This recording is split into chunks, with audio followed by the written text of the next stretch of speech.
Hello everybody, welcome to Taibashi or Eitai Bridge. This bridge has been around for centuries. It's been rebuilt a couple of times. In the Edo period it did collapse, and in the World War II it was bombed. And I'm going to be showing you some damage that is still available to be seen here. They didn't fix it all because they didn't really know about it until recently. And it also has a pretty interesting history, and I'm excited about this. Everybody, because I think that, you know, when you live in a city as long as I have here in Tokyo, it's really important to know about its past. And whenever you can see some of it remaining, and not a lot is available here in Tokyo to see because of World War II, this area in particular was heavily bombed in 1945, March 9th and 10th. Operation Meeting House is what it was called, where incendiary bombs were dropped on Tokyo. The spring winds did amazing amount of damage, a tragic amount of damage, burning basically the entire downtown area here. 120,000 souls were lost, countless injured, and you can see part of that day that still remains in a dent in this bridge. And if you're walking around Tokyo, here's what it looks like. This is where one of the incendiary bombs fell, and it ended up damaging the top of the bridge. And it wasn't until about, I don't know, a couple of years ago that a bridge engineer came out publicly and said that this is what this was. This happened as a result of the incendiary bomb hitting it and then damaging it. And of course the bridge itself is made out of steel. This metal that the bridge is made out of, it's a fascinating story. So there was a treaty signed between I believe it was England.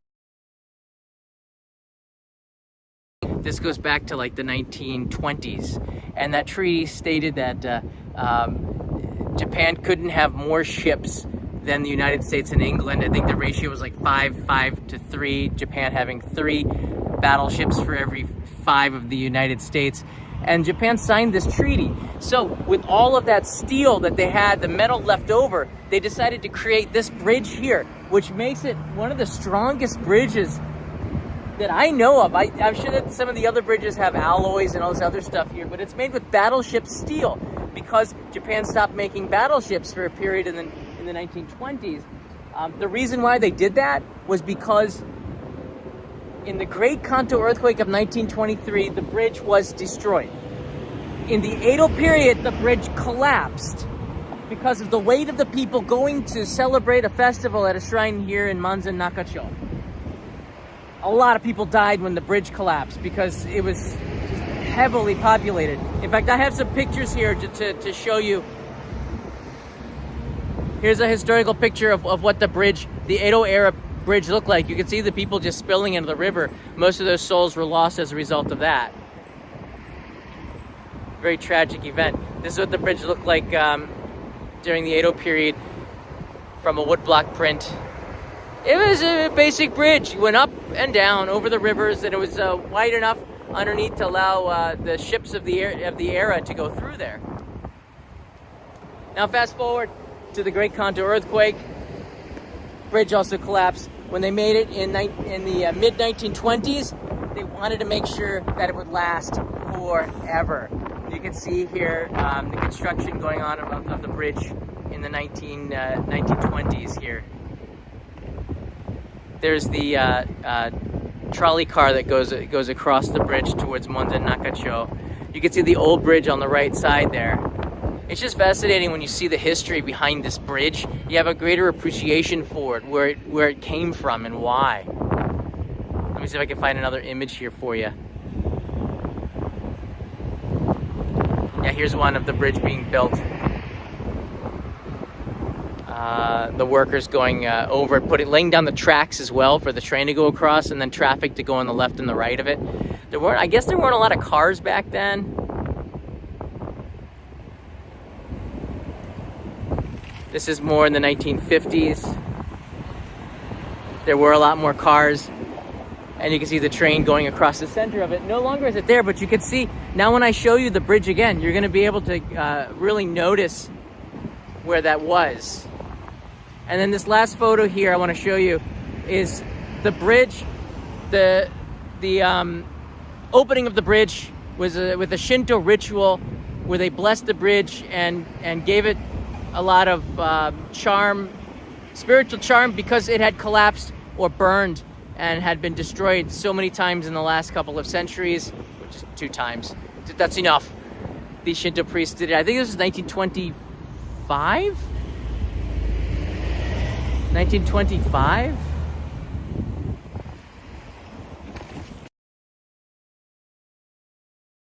Turn it around here. Now when you look down the center of it, you can see where the streetcar went. Could not change the dimension of the bridge, because they just left it the way it is. So now you have this black thing going across the middle. The trolley went.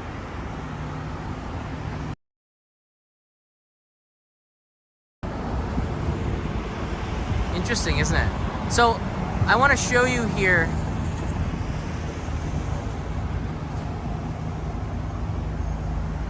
this is Taibashi right here in the center of your screen. I want to give you kind of a sky view of it, what it looks like today now. It still keeps its form. Now the bridge was modeled after a bridge in Germany, which was, I believe, bombed in World War II and is no longer in existence. I got some images of that as well.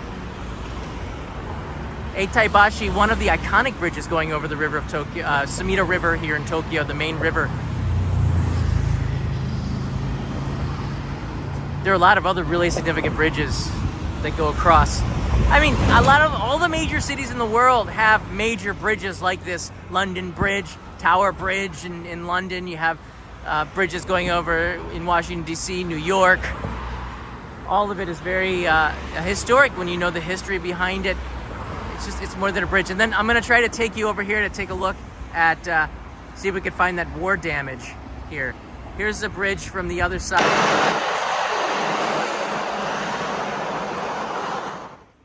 This is from Chuohashi on the other side. You can see sky trees in the distance. It's the blue color. It's pretty iconic for Taibashi. It's in a lot of TV dramas. You'll see this bridge. And was modeled after this bridge in Germany. I guess it's Brück von Remagen. I'm sorry. There's now a museum, the Friedens Museum. And it was modeled after this particular bridge that was bombed in World War II. It looks like a beautiful bridge. You can already see the shape of the structure crossing I believe what's the Linz River. And this bridge was modeled after that bridge, and you can really see the resemblance.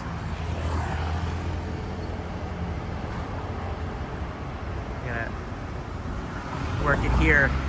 Work this live stream, John. Shout out to Bradshaw Studio. I really appreciate that, guys. And Aiken, looks like a beautiful day. Yeah, we have wonderful blue sky here. Is there other structures that have World War II damage? Yeah, I'm making an episode on it. And this one is very limited. I'm making a main channel episode where I went with a guide around Tokyo, and I'm going to show you. It's a fascinating episode. You can see the history of Tokyo and what is left of it from the bubble of World War II. Because in the U.S. we did study World War II quite a bit in history class, in particular in high school and in college. I did, and. When you come to Tokyo and you see the other side of it, it is fascinating because then you start to understand war. You start to understand how impacted the city was. And I got questions from people.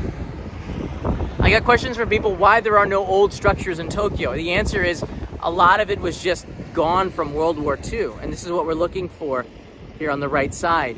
There's this damage. Now, I'm doing this live stream in 720p, I believe. I apologize, because the signal on this bridge is, I think the bridge repels 4G signal. So we have just like a remnant of a signal. So I'm not sure how good it's going to be, but I still think it's relevant to show you this live because, you know, whenever you do a live stream, you kind of feel like you're here with me, and I want you to feel the history behind this bridge. Every rivet in this, now you've seen the pictures of it, I think has more of a significance. I think so anyways. We'll start off with this right here. I love this picture, and you can see this girl, this is in the 1950s, sliding down it. You wouldn't want to do that nowadays because there's just too much traffic, but back then it was kind of different, and I wanted to double check the riveting here, but it looks like the rivets on this were different back then than they are today. So let's see, there it is today. I think it might have been on the other side. But I don't think you could slide on that because the rivets look like they're pretty harsh. If you were to do it, you need some cardboard or something. So let's see if we can find in the 19. Again, the bridge starts from over here. And you can see where the connection is right there between the streets. It's gone through a lot of reconstruction over the last decade, actually. After the Great Tohoku earthquake of 2011, March 11th, a lot of repairs on all of the bridges were done, and all of these were covered. In particular, before the Tokyo 2020 Olympics, they used a lot of the budget for fixing the city on the bridges, and they made them more beautiful. The LED lights shine brighter, so to speak. I believe this is Kotoku, or this one. I think it's Chuoku, actually. This is going on to Shinkawa, which in itself is an island. It's the first island. I believe this is Shinkawa, the first island in Tokyo made in the Edo period. Really see the rivets. It's been painted over, and I believe it's always been this color of blue. That's what it sounds like with your hand. It does look like a ship, doesn't it? In a way, it looks like.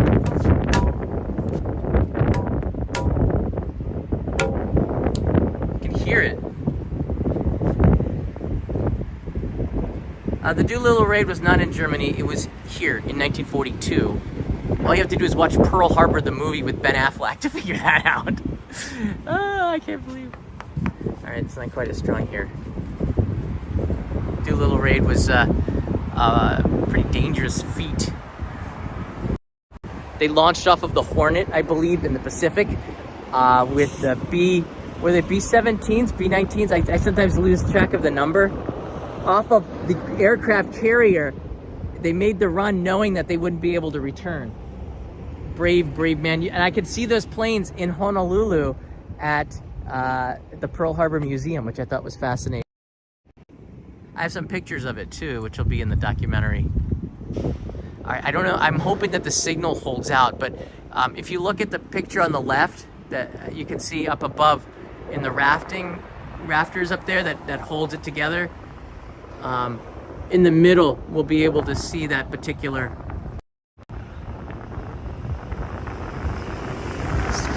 bend. I saw it before I started the live stream. I have to admit, I was kind of squinting. B-25s. I think the Doolittle one were B-17s though. I think that was before. B-25s were in the operating meeting house. But the ones that they used in 1942 were not B-25s. That I believe not. I guess there's somebody on Wikipedia right now going to check it out.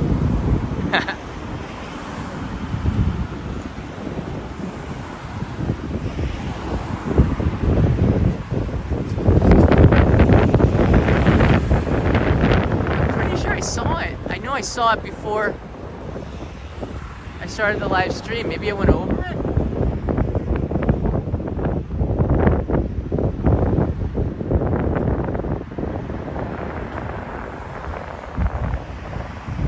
That's not it. It was right over. I think it's pretty obvious when you see it. Okay, it might be right there.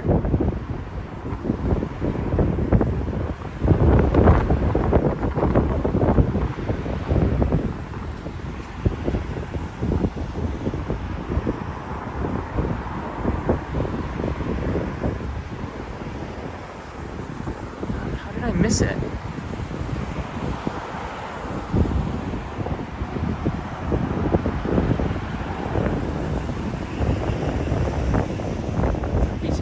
Sure, because I'm looking at it on. So did anybody see it? It's not on the left or the right. It's in the center because that doesn't have any reinforcements.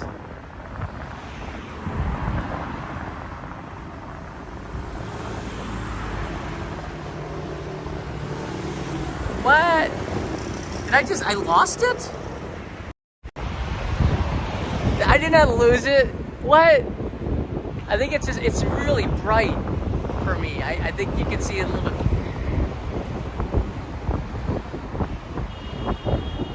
No, it was from this side.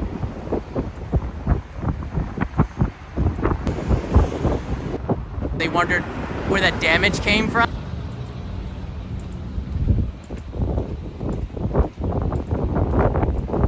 You guys there? Everybody here? Alright, the signal on this side of the bridge is not good. Sorry. That's why I'm doing it at 720p, so hopefully it can hold together a little bit.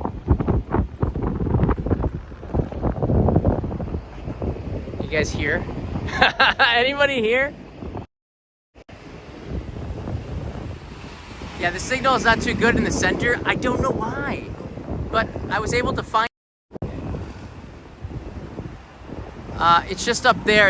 You can see it from this side of the bridge, looking towards Monzen Nakacho. And I will try again.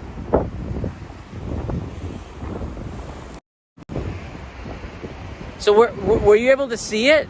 Did you see it, or did the signal? Electromagnetic interference, probably. Did you guys see the? No? No. Oh, we saw it. Crusader writes in here. Satrio says nope. What? Should I run there and try to see?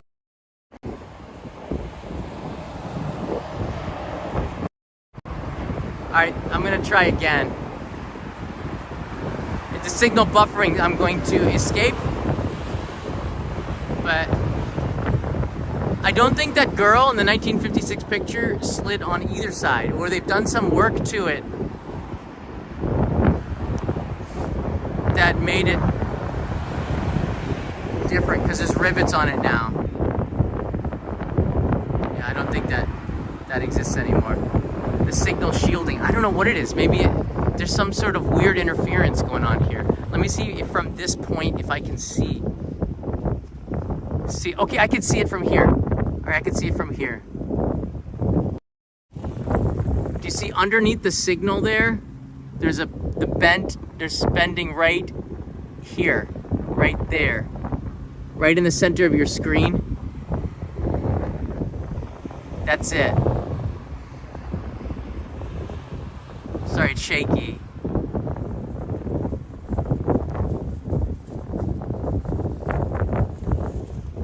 Let's see if I can get this to settle down a little bit. If I brace it on here, we can also get a better shot.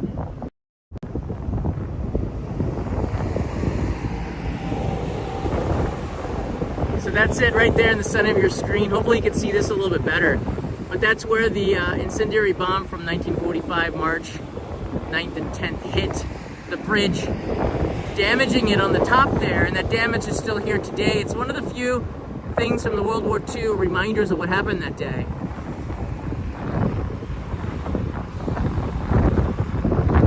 I think unless you know where you're looking, it's really, really hard to find, because this is what I saw when I got here. It's really hard to see it. Were you able to see it there? that's what the damage looks like, and it's once you see it, it's pretty obvious. But all these people that are going across here have no idea what exactly that is, and even for a very long time, when they were working on the bridge, they weren't sure what that damage was. A guy painting the bridge, he's not going to even say anything about it. Bridge is damaged, okay.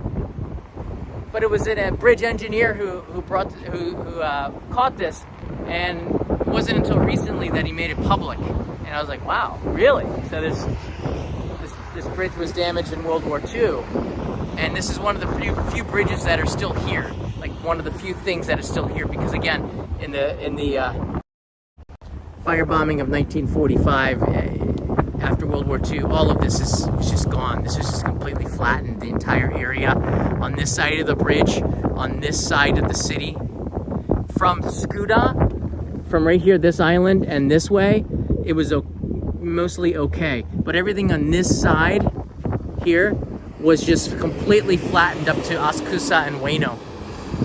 And then this side, especially in particular Ryogoku, where the sumo is held, everything is brand new, including the ships here. We have now spotted Spaceboat. How cool is that?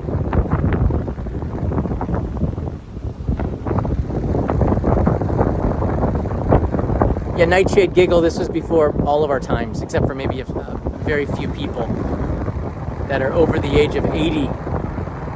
And even then they would have been kids.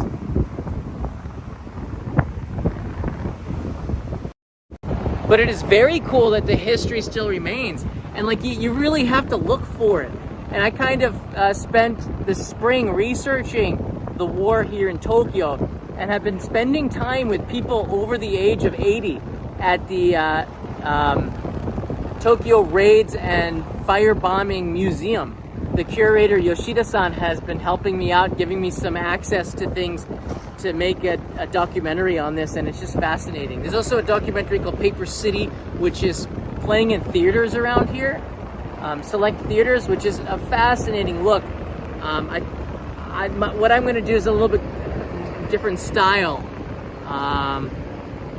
but both of them, I think it's important to remember what happened during the war in Tokyo, because it marks so much of the city in which I live in, right? Akihabara was flattened as well, yeah. Destroyed, reduced to ashes. There's lots of ways that I see it in history books, but that's it's all now part of the city's history. So you can walk across this bridge. Just don't bring your cell phone and try to live stream it. Eitai Bashi is right here. And the next bridge over, also Kiyosu Bridge, is also, I believe, quite well made. And again, it was back after the treaty in the 1920s with the U.S. and England.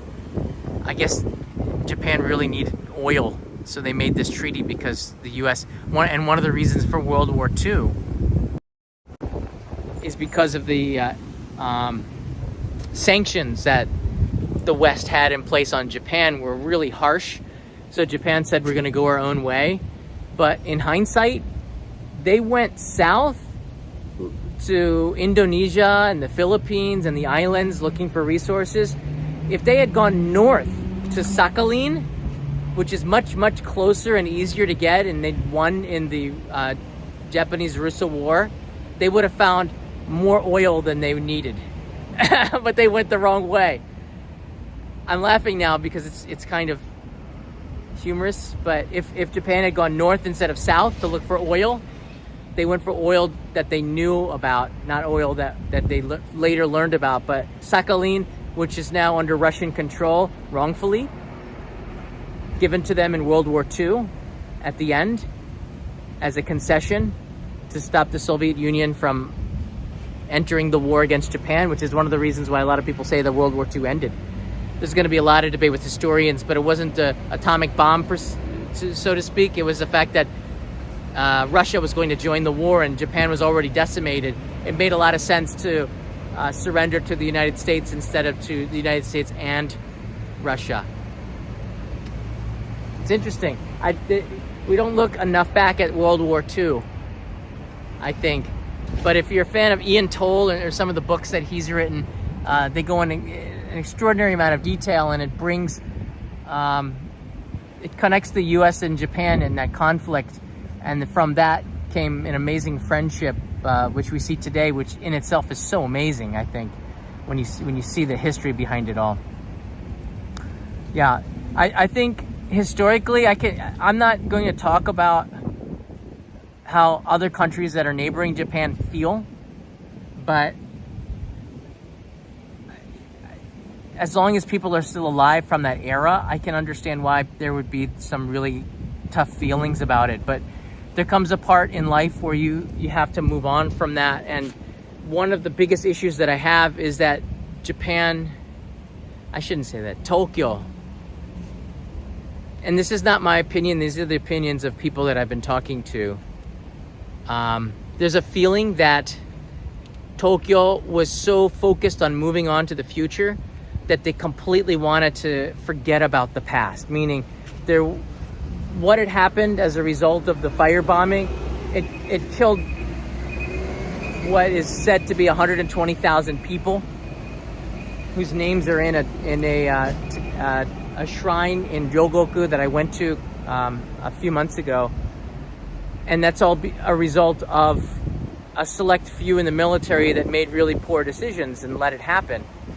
And they want reparations, locals do, but now not even that, not in the sense that you guys, that we know it as, like in monetary stuff, but it's just recognition that this happened. There's no monuments really that have been erected by the city. The city has done very little. The War Museum, the Bombing Raid Museum, was set up by Saotomi-san, who has recently passed away, on his own initiative with money that he had to raise. It was nothing, or very little of it raised by the government. But Saotomi-san, the more I hear about him as a man, the more I realize how great he was as a person, because he didn't, a lot of people from that era are quite upset with the imperial family, with the city government, not the United States, mind you, they're upset with the Japan side and what has happened since, and the lack of recognition from the government. This is from people that I talked to. It's also in the documentary called Paper City, which is fascinating.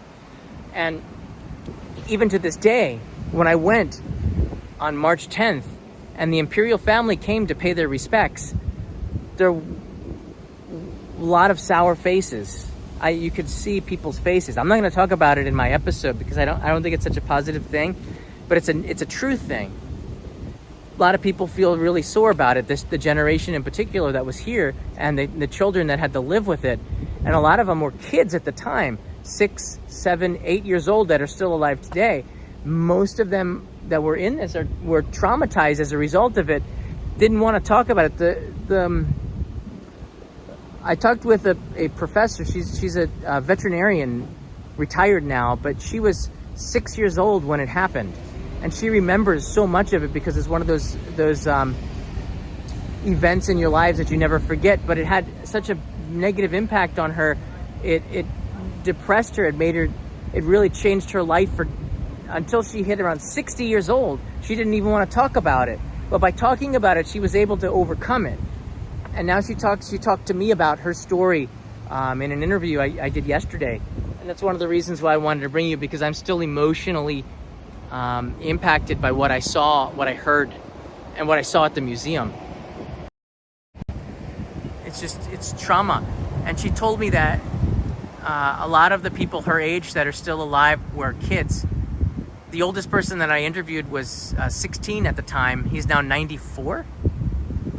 Kobayashi-san, and he gave me a pretty descriptive, detailed look at what it was like inside the fire zone, in particular the next day, and the sound of the B-17s going across here. Sorry, the B-25s. So it's going to be a pretty interesting episode that's coming out at the end of next month.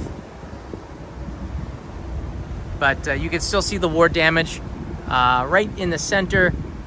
On the right side. You can't see it from here. Can you?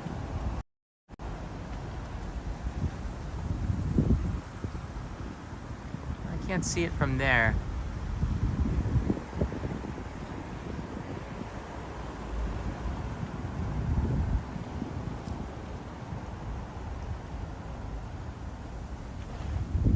But yeah, it really is a fascinating look at and seeing the history of it just right now. I'm going to be back here with my my main camera and get some shots of it and talk a little bit about it. But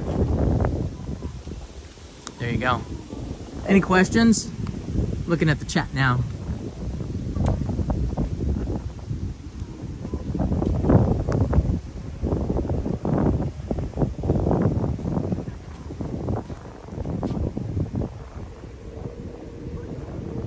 How do you get the camera here? Flip it.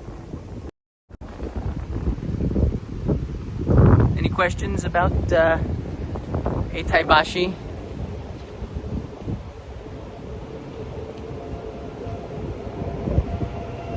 Yeah, March 10th and 11th were bad days. The 9th, 10th were the days of the bombing. The aftermath, if you look in the museum, gosh, I don't want to talk about it. It's important to see this this stuff that happened because it's history.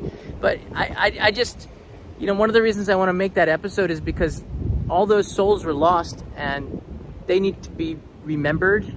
I think it needs to be remembered that something like that happened. It was more damage than Hiroshima, more damage than Nagasaki, and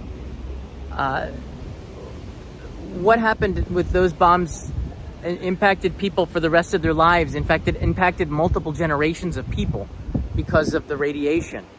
But what happened on this day it's hard to compare them, but it was just an awful thing too that I think history books don't even mention in the West. I don't see anything with Operation Meeting House. We hear about the bomb, we just glance over it, but Tokyo was just flattened, and it was flattened in particular with incendiary bombs, which would be illegal today. But war is war, and like nobody blames, nobody blamed the U.S. That was interesting to me as an American, and for me living in Hiroshima, it was the same way, because you don't know how to feel. But it was so long ago. Most people are more upset with their own country. I'm laughing about it because for me it was surprising information. Yeah, it's tough history. Where did the biggest man-made explosion happen before World War II? That's a good question. I have no idea. But they had quite large bombs going off in World War II. The B-25 and the B-29 bombers were able to carry much larger bombs at greater heights. And one of the reasons that they needed to have the B-29 and the B-25 were to go up at higher altitudes. They were bigger planes, could go higher altitudes, and the air defense of Tokyo could not reach them well. So that was one of the reasons why the B-29 was so powerful, not just because it was heavier, it could go further, but it could go higher and escape the air defense systems of Tokyo. They wouldn't be able to get that high. And when you hear that, there were historians that had, Japanese historians had great respect for the American ingenuity, the technology, the way that they were able to do that, which fascinates me as an American. Talking to the Japanese side is just different. Weren't the Japanese people being starved by the demands of the government? It was not a good shape, Aiken, but I talked with Kanai's grandfather, who was 97 when he passed away, a lot. And he talked about... now, I'm going to do another live stream about this next month when I release the main channel episode on this. But when I talked with Kanai's grandfather about it, they didn't have a lot of food anyways. Poverty was very, very tough. In particular, in the 1930s and the 1920s, very much like in the U.S., where they couldn't afford to eat white rice, so they would mix white rice with barley, mugi rice, which you could still get today, which is interesting because of the flavor. The older generation, it's nostalgic to them, but they would fill the white rice with cheaper ingredients to make it more wholesome. Not a lot of vegetables. Thus, people were a lot shorter back then. Nutrition was bad. Even fishing was hard, which sounds strange to me, but fish was, I guess in the city, was not that easy to get. You didn't have a lot of ships out there that went out and caught mass amounts of fish, apparently. Just a different world back then. Yeah. Yeah, but the whole thing, and the reason why I think it's important to look back on it is because we have to move on from it as well. And I know that there's a lot of people around the world, as long as there's somebody alive that was impacted by what had happened, I can understand why there would be really tough feelings. It's not, no one, and this is my own opinion, no one alive can feel what somebody else feels having gone through a traumatic experience like that. I just know that the people of Japan did not know much about the stuff that was going on. Mr. Seiichi Kanai's grandfather told me that, like, he was in the army and in the Philippines on arrival. And I'll talk about this story. On arrival, everybody in his group was dead. He was the only one that survived, and he was in the jungle. He didn't do the only thing he wanted to do was survive. He didn't even want to go. He just hid for years. It's a fascinating story. He didn't have a lot of food. He said that he ate his shoe. It was made out of leather. That's Kanai's grandfather. Ate his shoe in the Philippines to survive. You know, he didn't want to do anything bad. And when the war was over, he surrendered and was taken back by the U.S. to Japan, to Hiroshima, and got on a train and came back to Tokyo through Hiroshima, and he saw the damage from the atomic bomb, and he had a lot of, he said it was really bad. But he was I'm surprised that he made it out alive. But yeah, he was the only one to survive. If he hadn't survived, Kanai wouldn't be here, imagine. But the atrocities, absolutely, I've studied it. As I said, you cannot, as long as there's a person alive, you have to understand that it's almost an impossible thing to forgive, and it is impossible to forget.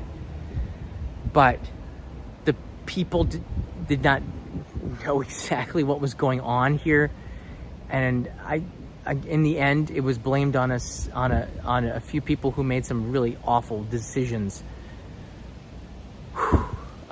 It's a deep topic, and now we have a generation that don't even really study this in school. I know it's like in textbooks and a lot is made of it, but if you ask the kids, they really don't. Not only do they not care, they want to forget about it. Most of them don't want to be a world power. They just want to do their own thing. They don't care about politics. And I think that took it out of them. All right? A lot of them don't even vote. They just, and it's interesting. There's a lot of deep ways to look into this. And I see Michael Sassano was here. Thank you, Michael. But for me, it is a hard topic here. Made it to the live stream. I'm always fascinated by the history of Japan. Thank you for sharing the stories with us. Thank you, Michael. My Festa writes in here, reasons why history should not be hidden. Absolutely. All right, I want to end with this, and I'm going to talk about it more that we don't forget, because we learn from history. A lot of the photos and a lot of the stuff that we have that happened in Tokyo comes from the United States Army in particular. And I mean, they were really good at taking pictures and documenting everything that happened, including the bombings. It's not something that Japan has any video of that we can find, or maybe it's hidden away, I don't know. But a lot of it, in particular with Hiroshima, Nagasaki, all these things, the US was very good at filming this and very good at giving them to the museums in Japan to show what had happened during the reconstruction. And MacArthur, you have to give a lot of credit for the way he thought too when he came in for reconstruction, was to treat people with respect and win them over and create a democracy. And he was successful. And it almost brings tears to my eyes, because during the 50s, it wasn't, perfect, but I want you to imagine an occupying country here and the locals actually liked them.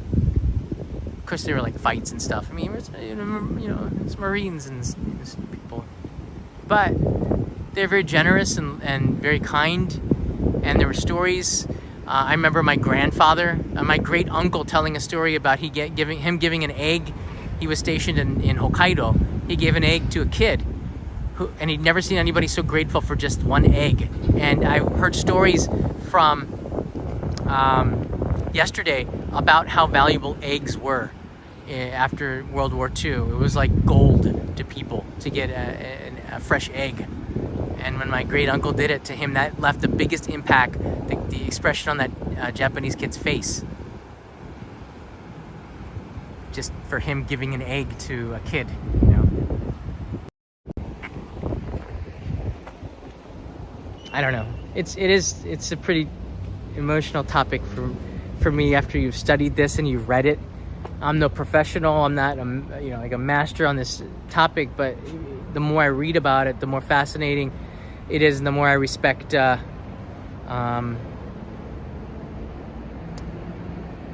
more I don't want to forget, maybe. The more the city's past becomes a part of you too, and you become a part of the city with that as well. So there you go.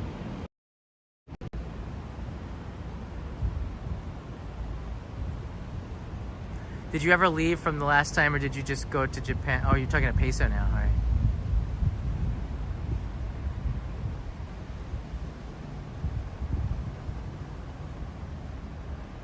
I don't know if my Paper City's on YouTube. I hope not. I hope the director can make some money off of what he did. But he's won awards with his documentary on the firebombing.